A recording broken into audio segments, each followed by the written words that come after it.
आज का हमारा टॉपिक है nitrogen metabolism. Nitrogen metabolism and lipid metabolism, जिसके अंदर फर्स्ट टॉपिक हमारा जो स्टार्ट हो रहा है वो है बायोलॉजिकल नाइट्रोजन फिक्सेशन।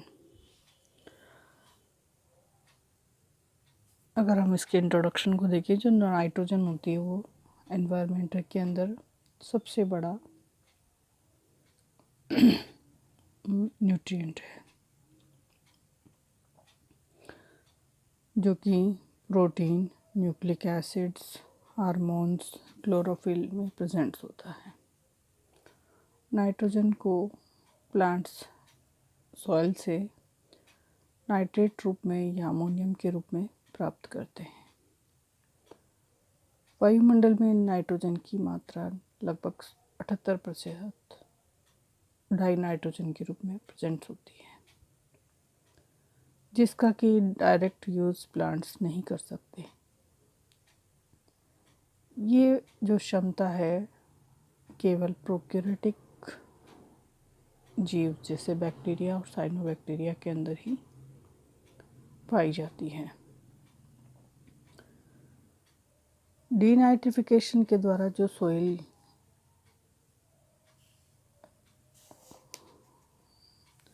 रूट से नाइट्रोजन की हानि होती है और जिसकी पूर्ति है जो डाई नाइट्रोजन के द्वारा की जाती है।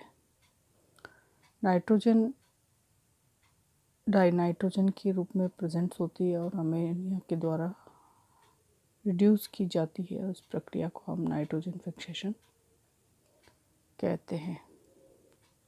वायुमंडलीय नाइट्रोजन का अमोनिया में रिडक्शन करने की जो प्रोसेस होती है वो नाइट्रोजन फिक्सेशन कहलाती है, जिसे डीनाइट्रिफिकेशन कहते हैं। ये जो एटमॉस्फेयर की जो नाइट्रोजन होती है वो एटमॉस्फेयर की जो नाइट्रोजन का डायरेक्ट यूज़ वर्षा काल के अंदर बिजली की चमक के साथ वायुमंडल में उपस्थित नाइट्रोजन ऑक्साइड वायुमंडल की ऑक्सीजन के साथ क्रिया करती है और उस समय उच्च तापमान अल्ट्रावायलेट रेज नाइट्रोजन से क्रिया करके नाइट्रिक ऑक्साइड बनाती है, जो कि बाद में नाइट्रेट का रूप में बदलती है और नाइट्रिक एसिड्स के रूप में ये वर्षा जल के साथ बरसता है और मृदा के अंदर जाकर मिल जाता है तथा क्षारीय मृदा में उपस्थित क्षारीय पदार्थों के साथ क्रिया करके नाइट्रेट बनाता है, जिसका अब्जॉर्प्शन प्लांट के द्वारा किया जाता है। इस प्रकार ये डायरेक्ट वायुमंडलीय नाइट्रोजन का उपयोग यहाँ पर किया जाता है। इसके अलावा जो नाइट्रोजन फिक्सेशन का दूसरा प्रोसेस है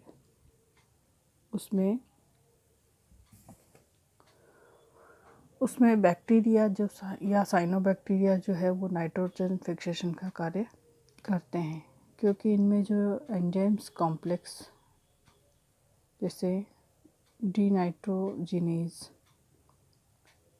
पाया जाता है, जिसके द्वारा जो डाई नाइट्रोजन का जो है अपचयन अमोनिया के रूप में होता है, जो कि यहाँ पर प्रोकैरियोटिक जो है वो नाइट्रोजन फिक्सेशन का काम करते हैं। इन प्रोकैरियोटिक्स को यहाँ पर नाइट्रोजन फिक्सर या नाइट्रोजन स्थायी कारक भी कहते हैं। ये जो नाइट्रोजन फिक्सेशन का काम है ये नॉन सिम्बायोटिक या फ्री लिविंग तथा सिम्बायोटिक माइक्रो ऑर्गेनिज्म के रूप में होता है।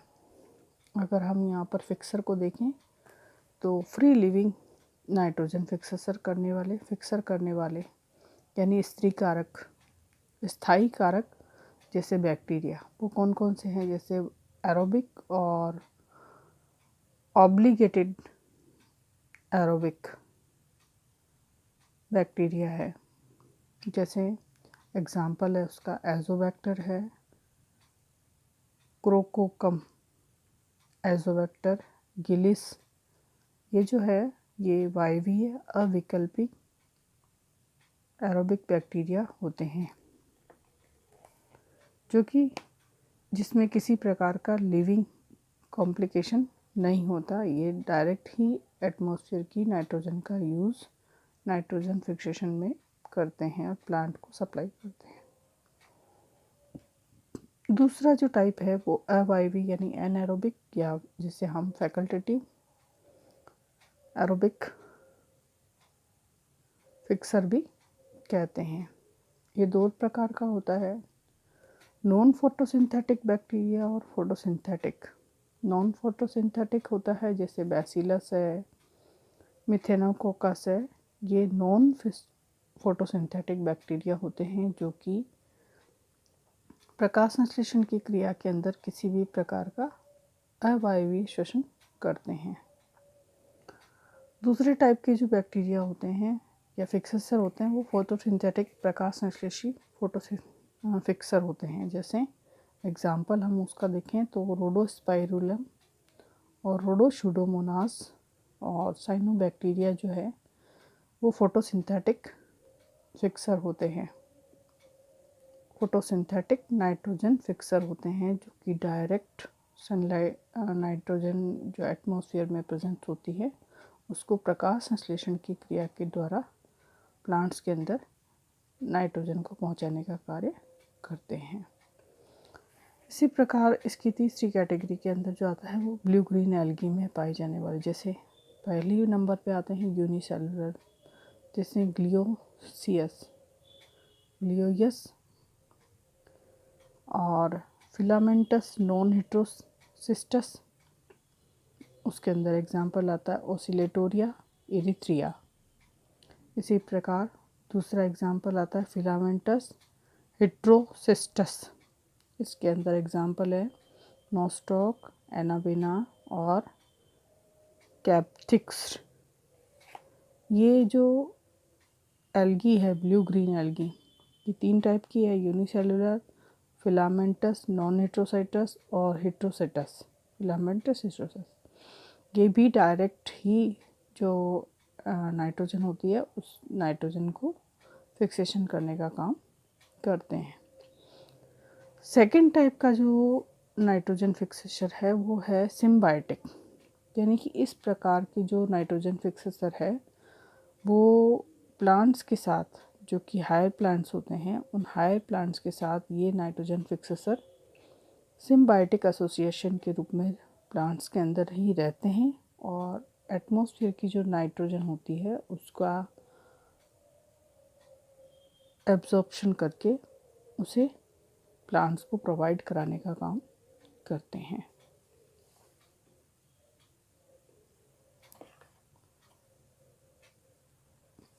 इसका एग्जाम्पल हम देख सकते हैं जैसे बैक्टीरियल रूट नोड्यूल्स के अंदर, जैसे लेग्यूम्स प्लांट्स और ये नॉन लेग्यूम्स प्लांट्स दोनों के अंदर ही। जैसे एग्जाम्पल है इसका बैक्टीरियल रूट नोड्यूल्स, ये जो है वो लेग्यूमिनस और नॉन लेग्यूमिनस प्लांट्स दोनों के अंदर ही इस तरह का सिम्बायोटिक एसोसिएशन हमको देखने को मिलता है। जैसे लेग्यूमिनस प्लांट्स के अंदर जो रूट नोडुलेशंस होता है उसके द्वारा ये प्रक्रिया की जाती है। उसके अंदर जो बैक्टीरिया भाग लेते हैं जैसे राइजोबियम, एजोराइजोबियम या सिनोराइजोबियम या फोटोराइजोबियम, इन्हें सब के साथ इन्हें राइजोबिया कहा जाता है। इसके अलावा इन्हें माइक्रो सिम्बायोन्ट भी कहा जाता है।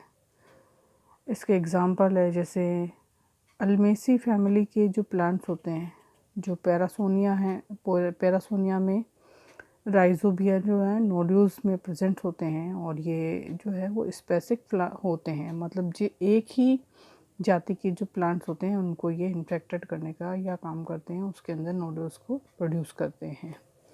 इसी का प्रकार जो दूसरे प्रकार के होते हैं non leguminous plants, roots nodules का फॉर्मेशन करने वाले, जैसे इसका एग्जांपल है फ्रैंकिया।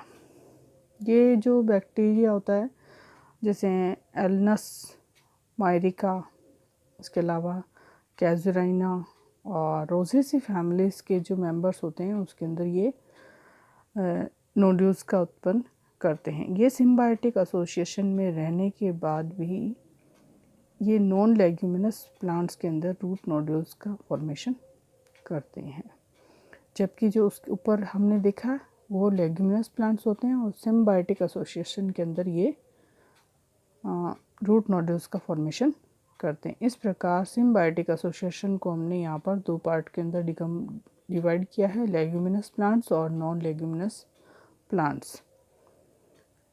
इसके बाद हम नेक्स्ट टॉपिक में इसका नाइट्रोजन फिक्सेशन के पूरे प्रोसेस को कंप्लीट करेंगे।